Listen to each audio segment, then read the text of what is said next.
Thank you.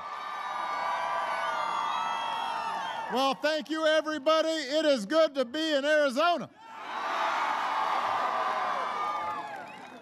Oh, the weather is good. You can't have better weather than this. Can't do it. I want to thank Preston for that wonderful introduction. I want to acknowledge a few folks we have with us this afternoon. Mayor Tip Shraney is here. Give him a big round of applause. Mayor Stanton is here. All the tribal leaders who are here today.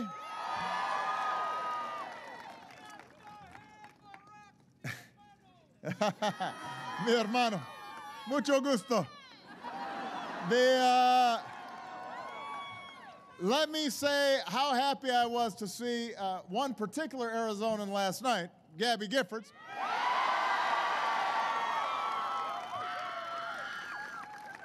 I was able to give her a big hug and just tell her we could not be more happy to see her. I mean, she just looked gorgeous last night. And she's been an inspiration. Her husband, Mark, has been just a great friend and a great public servant and a hero to so many of us. And Michelle and I are going to be thinking of her as she continues her recovery here in Arizona. And she loves this state, and she loves all of you. So it was wonderful to see her.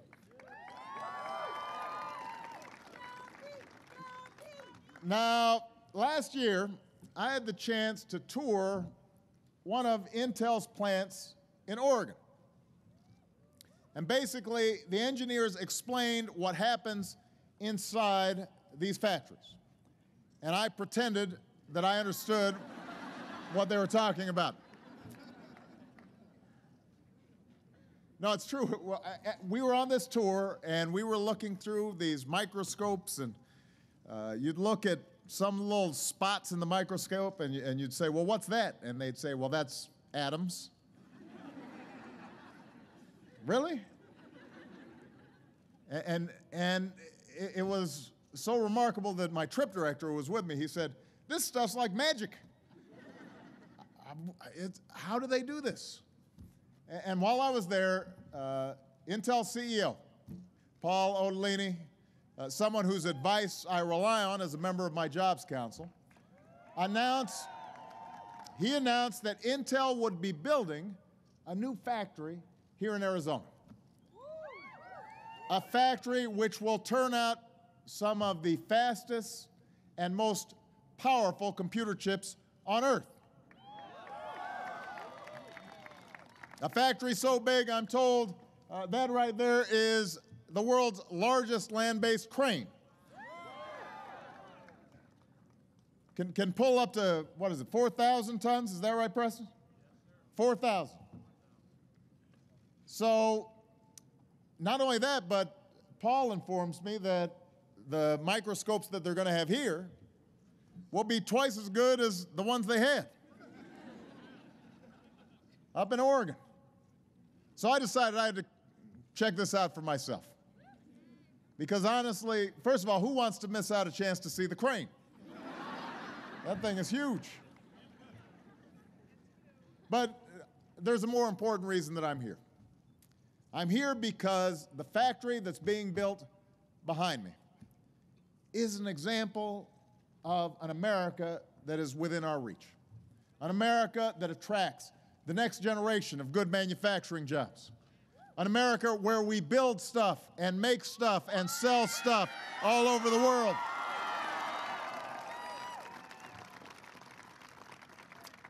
We can do that, but we've got to come together. We've got to come together and restore the basic American promise that if you work hard, you can do well enough to raise a family and own a home, send your kids to college, put a little away for retirement, maybe come down to Arizona, where the weather is like this all the time.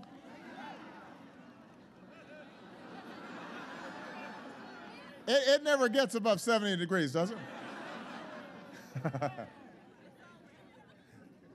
Look, that's what people are looking for. You know, they don't expect anybody to give them anything, but they want to be able to earn and deserve security, the ability to take care of their families, dignity in their retirement. That's what Americans are looking for. That's what they deserve.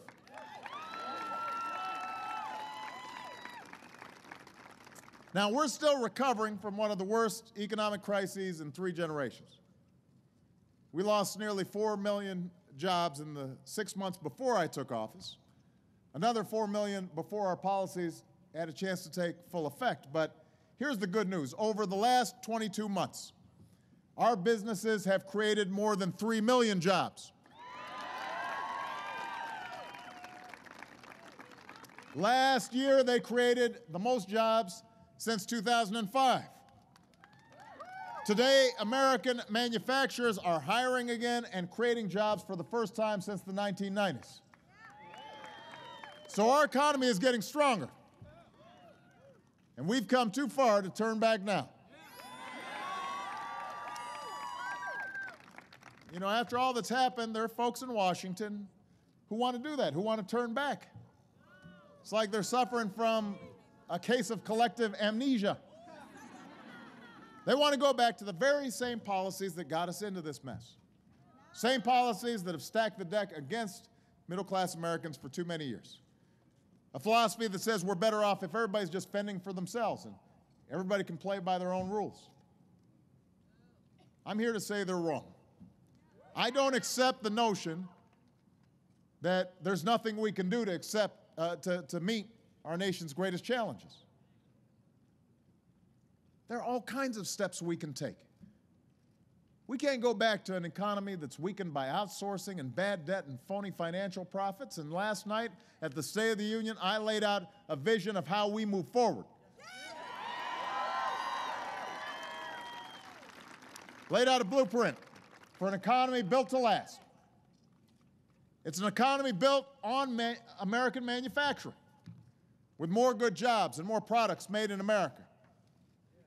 It's an economy built on American energy, fueled by homegrown and alternative energy sources that make us more secure and less dependent on foreign oil. It's an economy built on the skills of American workers, getting people the education and the training they need so they're prepared for the jobs of today and ready to compete for the jobs of tomorrow. And most importantly, it's an economy that's built on a renewal of American values. Hard work, responsibility, the same set of rules for everybody, from Wall Street to Main Street.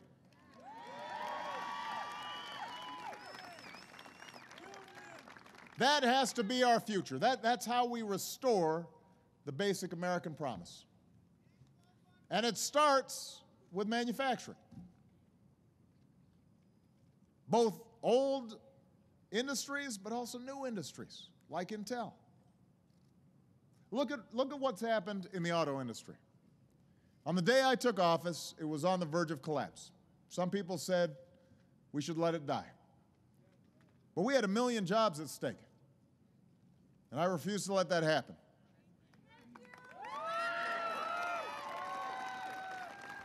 And so we said to the auto companies, in exchange for help, we're going to demand responsibility. We've got to make sure that the industry retools and restructures, and that's what they did. And over the past 2 years, the entire industry has added nearly 160,000 jobs. GM is #1 in the world again. Ford is investing in new plants. Chrysler's on the mend. The American auto industry is back. Now, what's happening in Detroit can happen in other industries. I want it to happen all across Arizona. This project, thanks to the leadership of Paul and the incredible engineering prowess of Intel, this project's going to employ thousands of construction workers who will put in more than 10 million hours on the job. When this factory is finished, Intel will employ around 1,000 men and women, making the computer chips that power everything from your smartphone to your laptop to your car.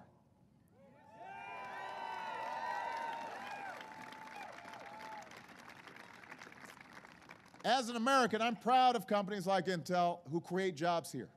We all are. So let's help them grow and hire even faster. We have a huge opportunity to create more high-tech manufacturing jobs in the United States and bring some of these jobs back from overseas, but we're going to have to seize the moment. That starts with changing our tax system. Right now, companies get all kinds of tax breaks when they move jobs and profits overseas, but when a company chooses to stay in America, it gets hit with one of the highest tax rates in the world. That doesn't make sense. We've been talking about changing it for years. Republicans and Democrats have said that doesn't make sense. Well, let's get it done. Let's stop rewarding businesses that ship jobs overseas. Let's reward companies like Intel that are investing and creating jobs right here in the United States of America.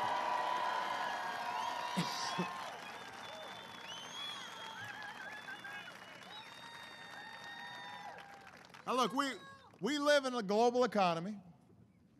If a company wants to do business overseas, of course it's their right. But we shouldn't subsidize it.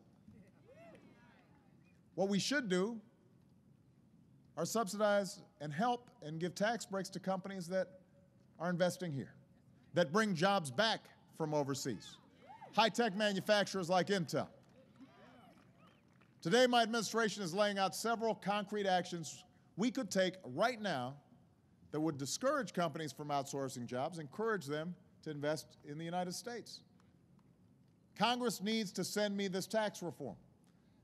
I want to sign it right away because I want to put more people to work right here in the United States.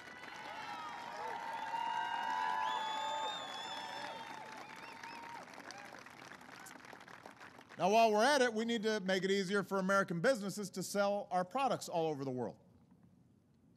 2 years ago, I set a goal of doubling U.S. exports within 5 years, which will create good new manufacturing jobs, and we are on track to meet that goal. And soon, thanks to the new trade agreements that I've signed, there are going to be new cars on the streets of other countries that are imported from Detroit and Toledo and Chicago.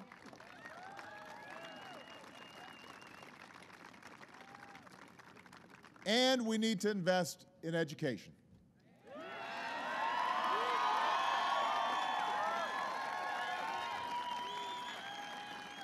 We want tomorrow's workers. We want Arizona's workers to have the skills they need for the jobs like the ones that will be opening up here. And I have to tell you, I've been to these plants at Intel. You know, young people, you better have done some math before you get in here. You can't just kind of wander in and you didn't do some math in school. And I want to thank Intel for leading the way because they're investing in startups, they're supporting science and math education, they're helping to train new engineers. Paul is chairing a project that we initiated through the Jobs Council. We're looking to get thousands more engineers all across America. And for the young people who are out there who are thinking about a profession, think about engineering. We can use more engineers all across America.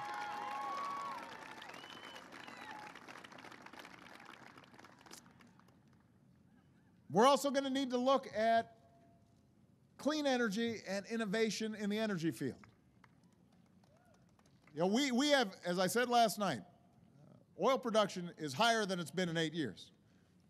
We're actually importing less oil as a percentage than any time in the last 16 years. So we're opening up the oil and the gas industry here in the United States.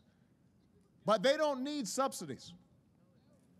We need to stop subsidizing oil companies and use that money to invest in clean energies like wind and solar and high-tech batteries. Those are industries that are already creating new jobs and making us even less dependent on foreign oil. And an economy built to last also means we've got to renew American values: fair play, shared responsibility.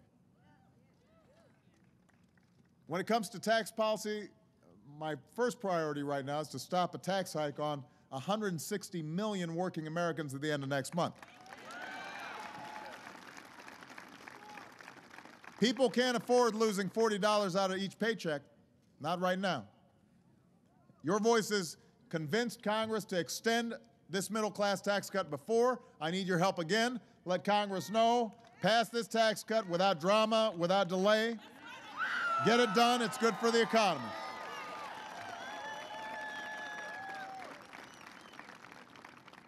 But in the longer run, we're going to have to both invest in our future, invest in education so we're producing more engineers, invest in clean energy, invest in our infrastructure, and we have to do all this at the same time as we've got to get our fiscal house in order.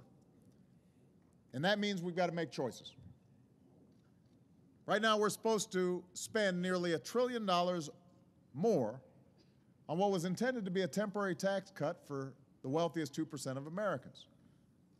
A quarter of all millionaires pay lower tax rates than millions of middle-class households. Warren Buffett pays a lower tax rate than his secretary. I know because his secretary was at the State of the Union yesterday. Now, that just doesn't make any sense. Because we've got to make choices. We could keep those tax breaks for folks like me, or we could keep investing in everything that's going to make this country strong: education and basic research, and our military, and caring for our veterans.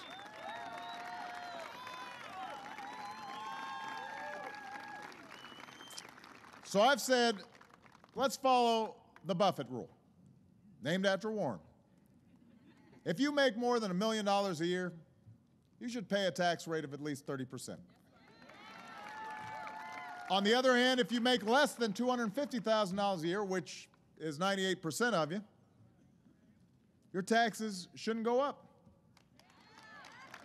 And I just want to make clear, the reason I've proposed this is not because we begrudge financial success in this country. We strive for it. We encourage it. I want everybody here to be rich.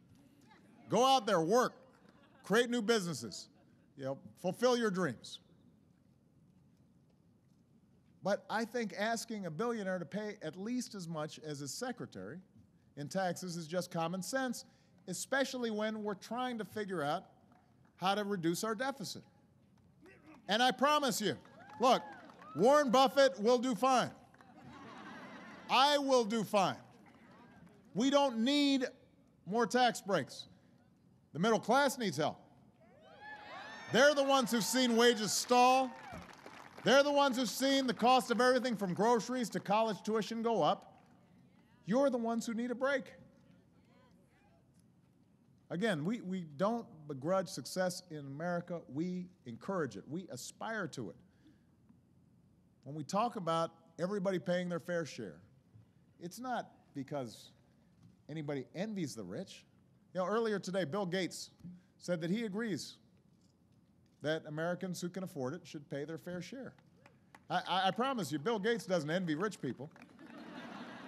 He feels pretty comfortable that he's doing okay. It just has to do with basic math. We're going to have to reduce our deficit. And if I get tax breaks that I don't need and the country can't afford, if a Bill Gates or a Warren Buffett get tax breaks that they don't need and can't afford, then one of two things is going to happen. Either it adds to our deficit, or it's going to take away from somebody else, whether it's a senior or a student or a family who's trying to get by. And that's not right. That's not who we are. Each of us is only here because somebody somewhere felt a responsibility to the country, and people felt a responsibility to each other. Because we understood that we're all in this together. Intel's former CEO, the legendary Andy Grove, he said it best. He said, look, I feel an obligation to my shareholders. I run a business they've invested. I've got to make sure they get a good return. That's how the free market works. That's how it's supposed to work. That's what produces the extraordinary wealth of this country. But he also said, and I'm quoting here, there is another obligation I feel personally, given everything I've achieved in my career, and a lot of what Intel has achieved, were made possible by a climate of democracy, an economic climate, and investment climate provided by the United States. So his argument was, his first obligation to his shareholders, but he also has an obligation to this country that provided extraordinary opportunity. And that's something that all of us feel, or something that we should all feel. I think Andy Grove was right. This nation is great because we built it together, because we overcame challenges together. I believe we can do it again.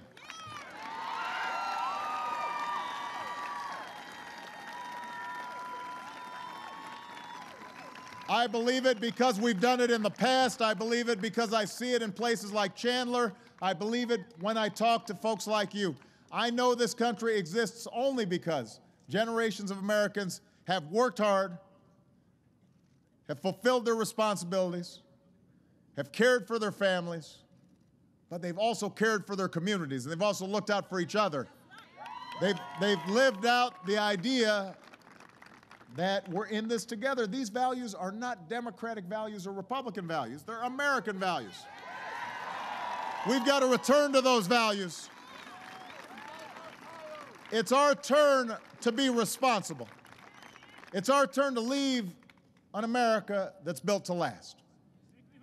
So we're going to keep moving on American manufacturing. We are going to keep moving on American energy. We are going to keep making sure that American workers get the skills they need. We are going to invest in American innovation and basic science and research.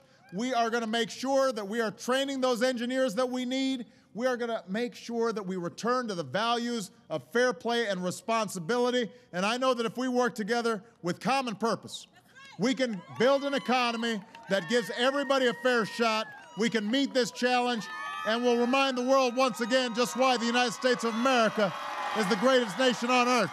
Thank you very much, Arizona. God bless you. God bless America.